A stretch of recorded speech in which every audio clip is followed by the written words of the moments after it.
is the last one, which is pressure.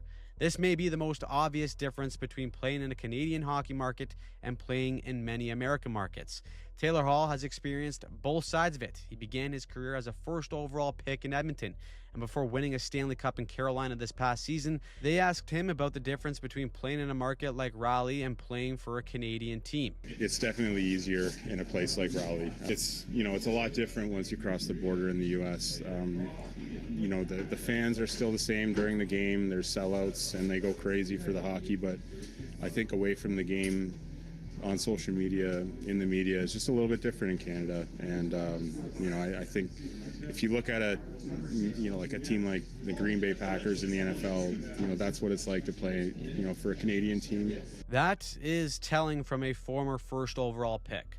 Of course, the most popular and recent example of this is Mitch Marner with the Toronto Maple Leafs. Marner was one of the most productive superstars in the regular season for the Leafs, but as the team constantly fell short to advance deeper in the playoffs, with him struggling to perform in elimination games, the noise around Marner got louder and louder as the relationship between him and the fan base deteriorated. Eventually, it got to the point where you could see the pressure visibly disrupt his game. And when it came time to move on, it was well documented from Marner himself just how much the pressure and scrutiny impacted him and his family.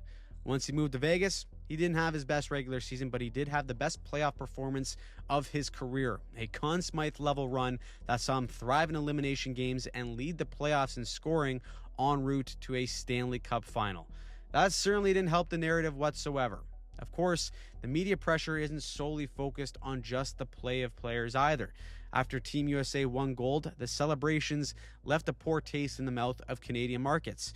Everything took a political turn, and American captains coming back to their Canadian teams faced backlash for those celebrations. Of course, we know that played out with Ottawa and Tkachuk, and with uncertain situations surrounding the long-term future of players like Austin Matthews for the Leafs and Connor Hellebuck for the Jets, there is some concern as to what happens next for fans of Canadian teams.